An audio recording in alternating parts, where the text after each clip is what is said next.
হযরত ইয়াকুব আলাইহিস সালাম কলিজার টুকরা সন্তান হযরত ইউসুফ আলাইহিস সালামের জন্য তার মনটা পাগল ছিল। এত সুন্দর করে আল্লাহ তারে বানাইছিলেন, এত তিনি ছিলেন সৌন্দর্যের পিরামিড, যারে দেখলে চোখ ফিরানো যায় না, এমন সুন্দর সুপুরুষ যারে দেখি সেই যুগের সুন্দরী যুবতী মেয়েরা রূপের মোহে পড়ে নিজেদের আঙ্গুলগুলি কেটে ফেলে দিয়েছিল।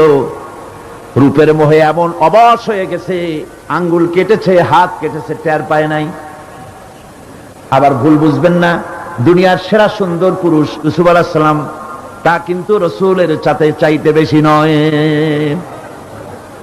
হযরত উম্মুল মুমিনিন আয়েশা রাদিয়াল্লাহু তাআলা আনহা তিনি বলেছেন, যেই সব সুন্দরী রমণীরা ইউসুফ আলাইহিস সালামকে দেখে রূপের মোহে পড়ে নিজেদের আঙ্গুলগুলো কেটে ফেলেছিল, ওরা যদি আমার হাবিবকে দেখতো, ওরা যদি আল্লাহ রাসূলকে দেখতো, তাহলে হাত কাটতে কাটতে কোন ফাঁকে দিয়ে কলিজা কেটে ফেলে দিত, ওরা টের পেত না। আবার বন্ধুগণ, হযরত আইয়ুব আলাইহিস সালাম সন্তানের মায়া, অন্যান্য ভাইরা হিংসায় পড়ে গেল, তারা নিয়ে তাকে কুয়ায় ফেলে দিল। সেখান থেকে তারা একটা ছাগল বা কোনো পশু জবাহ করে তার রক্ত মাখাইয়া জামা এনে হাজির করে দিল। হযরত ইয়াকুব আলাইহিস সালামের সামনে যে তারে নিয়ে খেলা করতে গিয়েছিলাম, আমরা খেলায় লিপ্ত ছিলাম, বাগে খাইয়া ফেলাইছে। এগুলি কি গপ্প?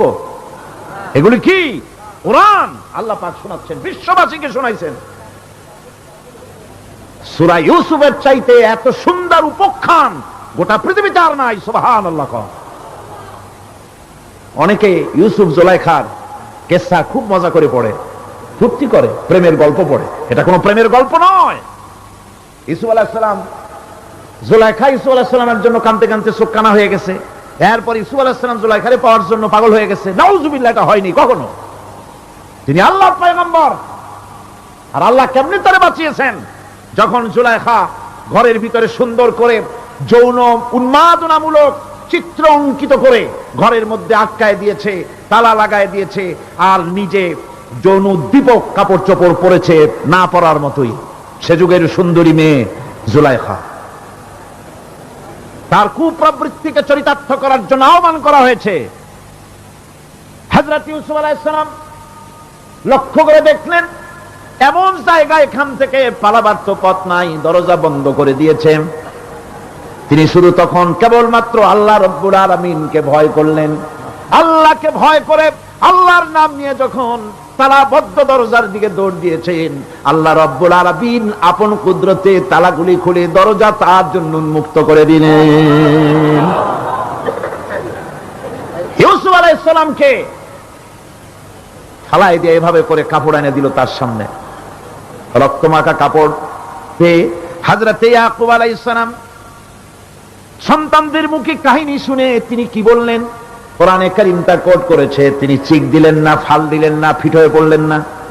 তিনি বললেন, কলিজার টুকরা সন্তান তার মরার খবর শুনেছেন। তিনি বললেন কি? ফাসাবরুন জামিলুন ওয়াল্লাহুল মুস্তাআনু আলা মা তাসিফুন। আমি উত্তম সবর অবলম্বন করব। তোমরা যে কাহিনী রচনা করেছো এর বেলায় আমি আল্লাহর কাছে সাহায্য চাই। আমি উত্তম সবর অবলম্বন করব। আমার ভাইয়েরা, 11 ভাই মনে করেছিল ইউসুফ আলাইহিস সালামকে মরণ কুয়ায় ফেলায় দিছি।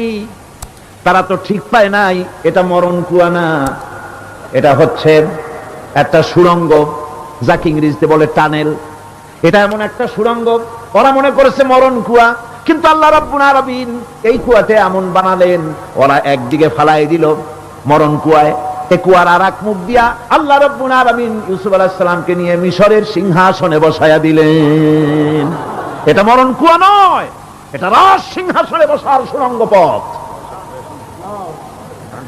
ইউসুফ আলাইহিস সালাম আজ প্রেসিডেন্ট, সুবহানাল্লাহ, প্রেসিডেন্ট হয়ে বসে আছেন। ওদিকে কেনানে অভাব লেগে গেছে, সেখানকার মানুষেরা সাহায্য নিতে এসেছে। ওই 11 ভাইও আসছে। হযরত ইউসুফ আলাইহিস সালাম দেখেই চিনে ফেলেছে, ওরা কিন্তু তখনও ঠিক পায় নাই। হযরত ইউসুফ আলাইহিস সালাম চিনে ফেলেছেন। এখন কি করা উচিত? সবগুলাকে ঠ্যাং উপরের দিকে উঠাইয়া তারপরে সমানে ধোলাই দেওয়াইতেও স্বাভাবিক ছিল আমাদের মতো মানুষ হইলে, ঠিক কিনা?